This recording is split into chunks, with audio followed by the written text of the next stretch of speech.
Kembali lagi para pemirsa bersama saya dan Bobby dalam Asmaul Husna, insya Allah berkah. Bersyukur masih bersama Gus Kausar. Ada yang perlu kamu tanyakan, Bob? Ada nih Gus. Jadi buat Gus Kausar dan Gus Muhaimin barangkali. Tapi pertanyaannya seperti ini. Kita kan pasti was-was terhadap sesuatu kondisi kita, di mana was-was itu terkadang menjadi pertanda bahwa kita tidak yakin dengan kehendak Allah gitu. Tapi di sisi lain kita dikasih akal untuk berpikir ke depannya. Makanya kita lebih mengutamakan mana antara iman dulu atau logika dulu. Karena terus terang saya tidak tahu. Dan terus terang saya tidak tahu mengapa saya tidak diberitahu. Jadi saya tidak tahu. Jadi gimana itu Gus antara ma bainal iman wal mantik gitu. Logika dan iman. Bagaimana, Gus? Alhamdulillah. Ya, pertanyaan yang luar biasa. Makanya tadi saya sempat matur. Nah, ini lagi-lagi sebagaimana pertemuan kita di kemarin di waktu yang lalu bahwa ya ini pentingnya ilmu. Pentingnya ilmu itu di sini. Karena ketika kita melakukan pendalaman terhadap keilmuan, maka kita akan menemukan sekian banyak nama Allah Subhanahu wa taala, di antaranya Al-Wakil. Kalau kita benar-benar memahami betul, menghayati betul akan nama Allah Al-Wakil itu, insya Allah kita akan mudah untuk melatih diri, untuk yakin kita benar-benar punya sandaran yang maha segalanya. Wa may yatawakkal 'ala Allah faqad kafahu wa aghna. Wa may yatawakkal 'ala Allah faqad kafahu wa aghna. Kalau kita benar-benar bertawakal kepada Allah Subhanahu wa taala, Allah akan selalu ada untuk memberikan kecukupan kepada kita, bahkan memberikan kekayaan kepada kita.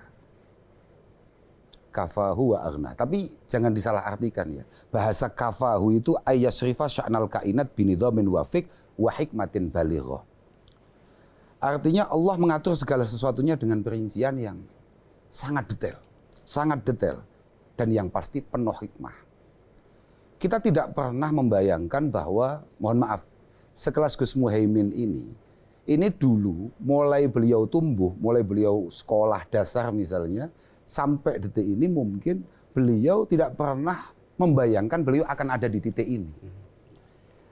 Al-Wakil di mana Al-Wakil? Al-Wakil itu adalah sebuah sistem kerja yang dilakukan oleh Allah Subhanahu wa taala, yang kemudian mengatur Gus Muhaimin, sekolahnya di sini, belajarnya ini, ketemunya orang ini,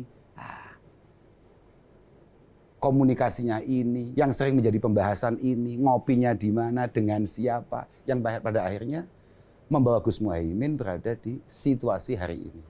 Nah, itu kerjanya Al-Wakil. Yasrifa sya'nal kainat, mengatur segala sesuatunya binidhamin wafiq, dengan perencanaan yang super detail. Dengan perencanaan yang super detail. Ya. Dan penuh hikmah. Mungkin Gus Muhaimin di momentum-momentum tertentu, Gus Muhaimin merasa, kenapa kok begini? Tapi pada akhirnya beliau disadarkan. Oh iya, alhamdulillah dulu saya begitu. Kalau enggak, alhamdulillah begitu. Lah itu biasanya, mohon maaf Gus, model kayak gitu, itu ya model kayak kita yang masih amatir. Acap kali kita kemudian protes dengan sesuatu yang kurang sesuai dengan harapan kita secara spontan atau bahkan berlebihan. Tapi bagi al-arifin, apalagi bagi al-anbiya wal mursalin, itu tidak seperti itu. Berapa banyak momentum Rasulullah dan para sahabat, mohon maaf, dalam tanda kutip,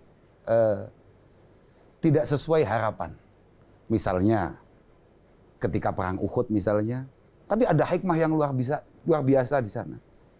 Menunjukkan betapa pentingnya taat terhadap pimpinan. Makanya para ulama kita mengingatkan, idza ma ra'aitallaha fil kulli fa'ila, ra'aita jami'al kainati milaha. Kalau kita dari awal sadar tidak ada satupun yang bergerak di muka bumi ini kecuali atas kehendak Allah Subhanahu wa taala, maka kita akan mudah untuk membaca segala sesuatunya dengan indah dan nyaman. Wa idz ma tara illa madhahira sun'ihi. Tapi kalau yang kamu lihat hanya mohon maaf misalnya, kalau ada musibah, ada sesuatu yang nggak mengenakan, yang kita lihat hanya zahirnya ini nggak mengenakan, zahirnya ini nggak sesuai harapan. Hujibta, kamu akan semakin jauh dengan Allah Subhanahu wa taala, dan wasayyarta al-milaha kibaha. Dan kamu hidupnya tidak akan pernah merasakan sebuah kebahagiaan, yang ada hanya kecemasan-kecemasan. Hal-hal indah yang sudah disiapkan oleh Allah Subhanahu wa taala pada akhirnya tetap datang, tapi kamu berproses ke sana dengan penuh kekhawatiran dan kecemasan. Nah, itu padahal bagi kita orang Islam, bahagia itu sangat penting. Karena bahagia itu menunjukkan kesiapan kita untuk menerima qada qadar Allah Subhanahu wa taala. Nah, kira-kira begitu. Jadi begitu, Bob. Intinya apa yang menjadi logika berpikir kita itu kita anggap logis dan bermanfaat buat kita, itu belum tentu. Karena ternyata kegagalan kita itu justru bermanfaat buat kita. Makanya memahami al-wakil, menurut Gus Kausar tadi, salah satu yang paling penting adalah keyakinan bahwa Allah bersama kita dan menjaga serta membuat skenario hidup kita. Akhirnya apa? Tugas kita cuma satu, berusaha, ikhtiar, Allah sudah punya skenario. Sehingga apa hasilnya? Dengan meyakini al-wakil, berarti kita tidak akan pernah cemas dalam menghadapi tantangan dan kesulitan. Sehingga kalau kita gagal, tidak pernah cemas, kita istilahnya terpuruk pun, kita akan menerima dengan tenang. Karena pada dasarnya tugas kita hanya satu. Iman, yakin terhadap sifat dan nama Al-Wakil. Tetapi tugas yang kedua adalah terus berusaha dan berikhtiar. Dengan demikian maka tidak akan ada yang namanya kecemasan dalam kehidupan kita. Para pemirsa, kita akan lanjut lagi bersama Asmaul Husna, insya Allah berkah.